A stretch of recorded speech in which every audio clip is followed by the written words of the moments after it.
আমি অ্যাস্ট্রোলজার দেবদূত জ্যোতি। 17ই ফেব্রুয়ারি এই মাসের 2026 সূর্যগ্রহণ হচ্ছে। আমি আগেই বলে দিয়েছিলাম এই বছরে দুটো সূর্যগ্রহণ দুটো চন্দ্রগ্রহণ আছে। এটা হচ্ছে প্রথম সূর্যগ্রহণ এই বছরের। 2026 কেমন যাবে সেটা নিয়ে আমি ভিডিও বানিয়েছি, এর আগে দেখবেন, আমি সেখানে বলেছিলাম। এবং আরেকটা সূর্যগ্রহণ হবে, সেটা হলো 12ই আগস্ট। 12ই আগস্টে দ্বিতীয় সূর্যগ্রহণ হবে। তো এর ফলে কি হবে, এবং এর সঙ্গে আরেকটা গোচর হচ্ছে, সেটা হলো ফেব্রুয়ারি 23 তারিখ, এই মাসেরই 23 তারিখে মঙ্গল যাচ্ছে কুম্ভ রাশিতে। রবি, বুধ, মঙ্গল, শুক্র, রাহু, এই 5টা গ্রহ থাকবে। শনির ঘরেই সব গ্রহগুলো যাচ্ছে, এবং রাহুর কবলে, রাহুর আন্ডারেই সব গ্রহগুলো থাকবে।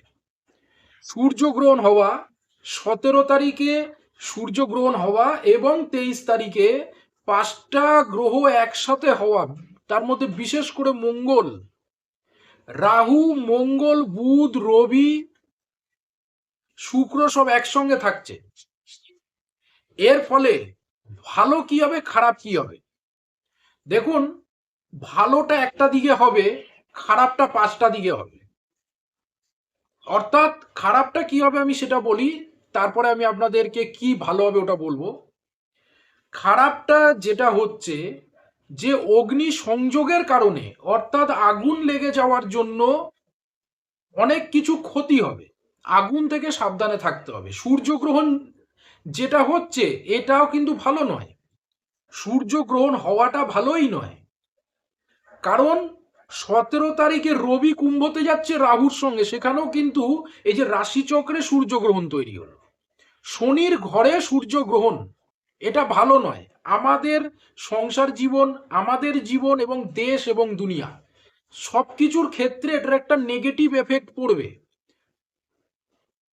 এবং তার সাথে শনির ঘরে 5টা গ্রহ, সব মিলিয়ে যেটা দাঁড়াচ্ছে সেটা হচ্ছে, আরেকটা কথা বলবো, মঙ্গল এপ্রিলের 2 তারিখ পর্যন্ত কুম্ভতে থাকবে।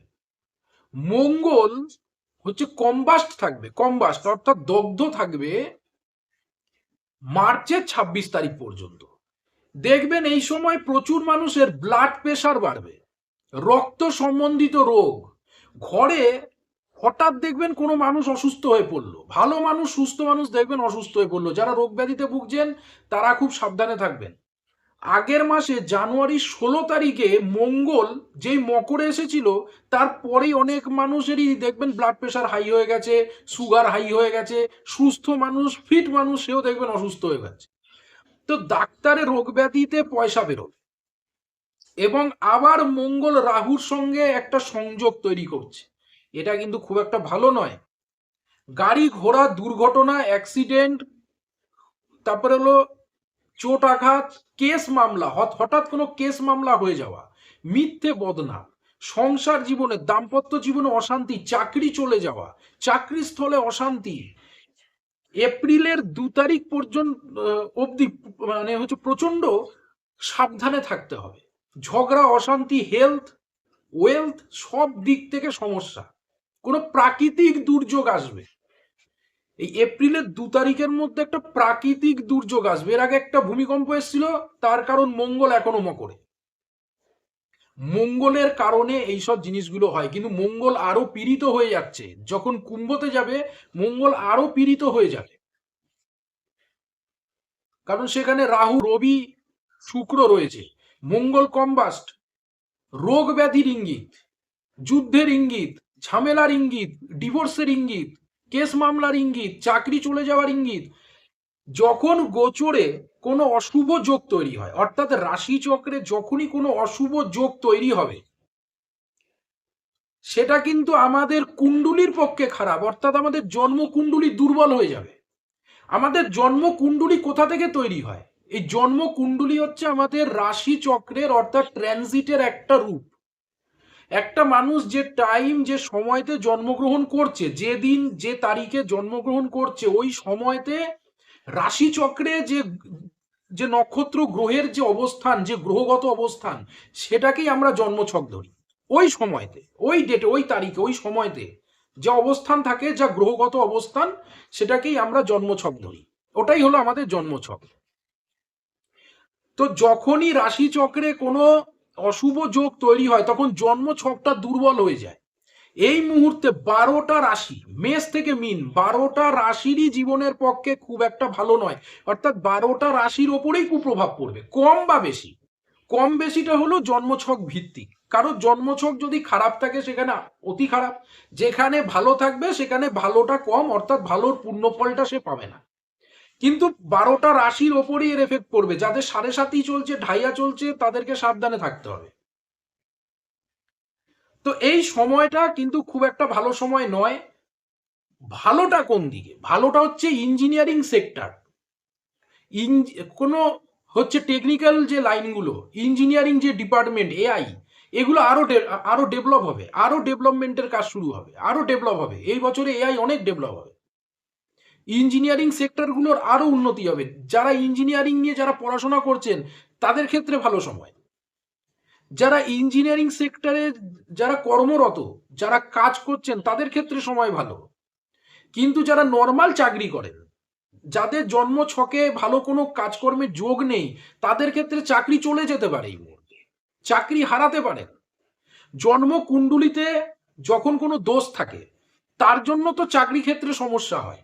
তখন যদি কারো চাকরি চলে যায়, অর্থাৎ জন্ম কুণ্ডলিতে যদি কোনো দোষ থাকে, তার জন্য যদি কখনো কারোর চাকরি চলে যায়, তারপরে যখন ভালো সময় আসলো, অর্থাৎ জন্ম কুণ্ডলিতে যখন ভালো দশা আসলো, ভালো সময় আসলো, এবং সেই সময়তে যদি ট্রানজিটে অর্থাৎ রাশি চক্রে যদি অশুভ যোগ তৈরি হয়, তখনও তার চাকরি হবে না, তখনও তার চাকরি হবে না। আগের বছরে এমন কিছু মানুষ আছে যাদের জন্মকুণ্ডলিতে দোষের জন্য চাকরিটা হয়তো চলে গেছিল, কিন্তু এখনো পর্যন্ত চাকরি হয়নি। তার কারণ হচ্ছে এখনো এই যে রাশিতে যে যে ট্রানজিট গুলো হচ্ছে সেগুলো ভালো না। হয়তো দেখা যাচ্ছে তার জন্ম ছকে ভালো যোগ চলছে, ভালো রাজযোগ আছে, কিন্তু তাও সেই রাজযোগের পূর্ণ ফলটা সে পাচ্ছে না, পেতে দিচ্ছে না। একটা মানুষের জীবনে কি ঘটবে সেটা কিন্তু হলো দশার সঙ্গে সঙ্গে তার হলো হলো গোচর দেখতে হয়। আমি যখন কারোর জন্মছক দেখি তখন এটাও দেখি আগামী 2-5 বছরের মধ্যে তার 7.5 বা ঢাইয়া শুরু হবে কিনা, আমি সেটাও দেখি। এবং বৃহস্পতির গোচর শুভ হবে না অশুভ হবে।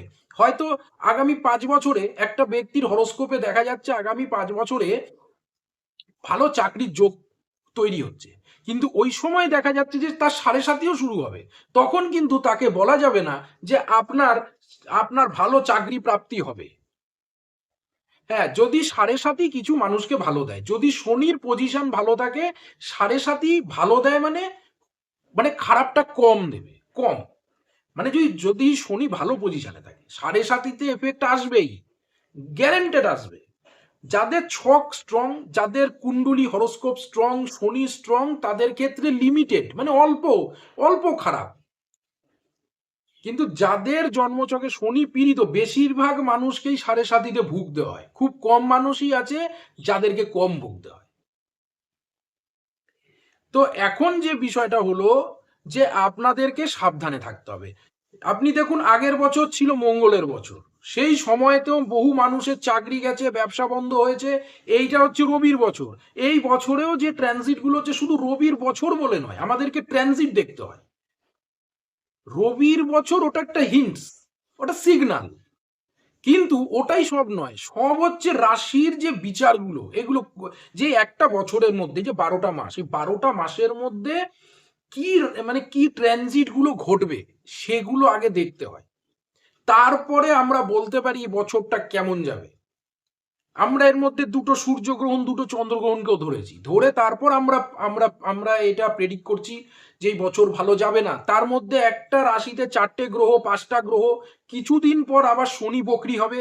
তো এগুলো এগুলো মানুষকে ভোগান্তি দেবে, প্রচুর ভোগান্তি দেবে। আমাদের দেশ দুনিয়ার আর্থিক উন্নতির পক্ষে খুব একটা ভালো সময় নয়। আমাদের যে জীবনে চাকরি, ব্যবসা, বিয়ে, এই সব জায়গায় সমস্যা। বিয়ে সহজে হতে চাইবে না, যারা মাঙ্গলিক আছে এই মুহূর্তে বিয়ে হতে চাইবে না। আপনাদেরকে বলবো জন্মছক দেখান, মঙ্গলের অবস্থান কি আছে সেটা দেখুন, কারণ মঙ্গল আপনাকে ঠিক রাখতে হবে। এই সময় ভালো থাকতে গেলে আপনাকে মঙ্গল ঠিক রাখতে হবে। মঙ্গল কি অবস্থায় আছে, কি কি উপায় করবেন, কি প্রতিকার করবেন, এই উপায় প্রতিকারগুলো আমি সচরাচর ভিডিওতে বলি না। কারণ জন্মছক না দেখে কি উপায় বলবো আপনাদেরকে? আন্দাজে একটা উপায় বললে তো হবে না, মঙ্গলের হাজার উপায় আছে। একটা উপায় আমি যদি দেই কয়েক হাজার মানুষ করবে, কিন্তু তাদের কি ওটা জন্মছক ভিত্তিক? না, সেটা তাদের জন্মছক ভিত্তিক নয়। তো জন্মছক না দেখে উপায় দেয়া মানে আন্দাজে দেয়া। সেখানে 5টা মানুষ উপায় করবে, সে টোটকা করবে, কিছু মানুষের কাজ হবে, কিছু মানুষের কাজ হবে না, এটা ঠিক নয়। আমি যাকে যেটা দেবো কাজ হবেই, সেভাবে দেবো। তো যারা জন্মছক দেখাতে চেয়েছেন অবশ্যই আপনারা আমার সাথে কন্ট্যাক্ট করতে পারেন। যারা ফেসবুক পেজ থেকে এই ভিডিওটা দেখছেন ফেসবুক পেজটাকে ফলো করুন, যারা ইউটিউব চ্যানেল থেকে এই ভিডিওটা দেখছেন ইউটিউব চ্যানেলটাকে সাবস্ক্রাইব করুন। আজ এই অবধি, ধন্যবাদ।